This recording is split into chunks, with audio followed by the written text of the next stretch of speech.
Hi, I'm Stuart Elliott. I'm Head of Portfolio Management at AMP, and I'm joined today by my Senior Portfolio Managers, Geronimo Harrison and Stephen Flegg. Geronimo, can you give us a quick recap of what happened in 2024 and the lessons that we've learned from that as an investment team? So 2024 was a great year for our members. We started to see inflation come down around the world and central banks began to cut rates, and that's what our investment markets saw. We also saw incredibly resilient economic data, particularly out of the US. And this translated really well to our funds. Using our flagship 1970s MySuper Fund, for example, that delivered 15% over the 2024 calendar year, and that's a great result for our members. In terms of key lessons, I think our team took out of the year that it's really important to remain objective and take a holistic perspective on markets and to not anchor on bad news. There was a long worry list in 2024, whether it be geopolitical instability, re-accelerating inflation, or blips in the US unemployment market. But whenever we sort of took a step back and assessed the market in its entirety, there was always more evidence that the economy was surprising to the upside rather than to the downside. And that gave us the confidence to keep our US equity overweight throughout the year. So one thing we'll take into 2025 is ensuring that we stay unemotional, stick to our investment process, and maintain that discipline. That'll put us in good stead. So Stuart, what are some of the key themes we're looking at in investment markets in 2025? I'm expecting in 2025 that both the Australian and US economies will surprise on the upside. In Australia, I think that's partly driven by the RBA reluctantly cutting 2 or 3 times despite the weak Australian dollar. In the US, it's all about artificial intelligence. So the US is treating AI superiority as being a matter of national security, and as a consequence there'll just be masses and masses of spending to make sure that the US maintains that leadership position.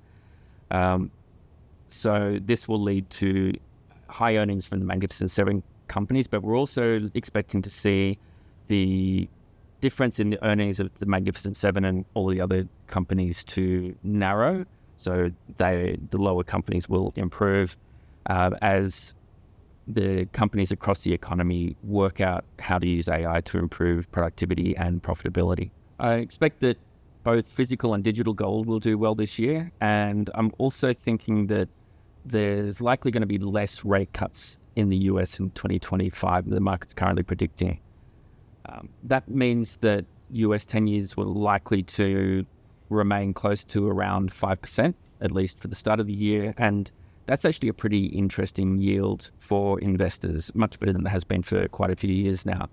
So at 5%, you're getting a couple of percent of income or return after inflation, and it's also a pretty high number compared to where bond yields have been for a long time. And at this kind of level, bonds have regained their function in a diversified portfolio, so they're offering income and also diversification benefits. So Steve, given the outlook we have for 2025, what changes are you considering making in the portfolios? Well, maybe the first thing to say is that over the last 2 years, our portfolios have undergone a lot of change. We've done a very significant redesign of how we build portfolios. Our SAAs have changed. We've removed some asset classes from our SAA like alternatives. We've introduced things like private debt. We've also changed the mix of international equities in our portfolios quite a bit. So hopefully, in the coming year, we see a little less change in our portfolios than we've had in the past.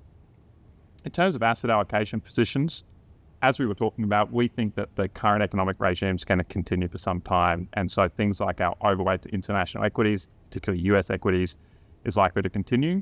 If interest rates stay around this 5% level, that becomes attractive and we'll be adding more exposure into fixed income markets as well.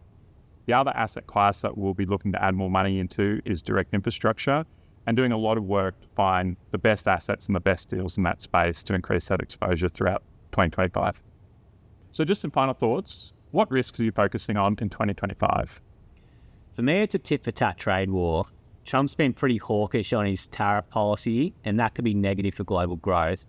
Although we do think, given he measures the success of his presidency based on the strength of the stock market, that should play a natural handbrake in any policies that's too market unfriendly. I'm keeping an eye on the UK bond market.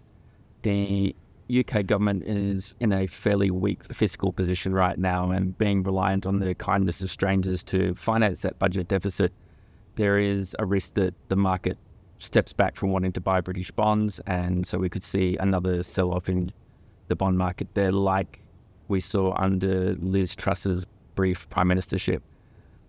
This could lead to sharp falls in the pound, and we might actually see the pound trade below 1 to the US dollar for the first time ever. Yeah, like you, I'm a little bit worried about the bond market as well.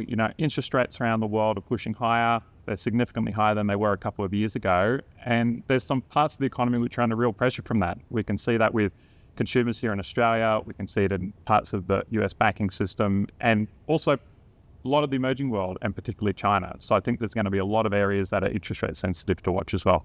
Yeah. Thanks, guys.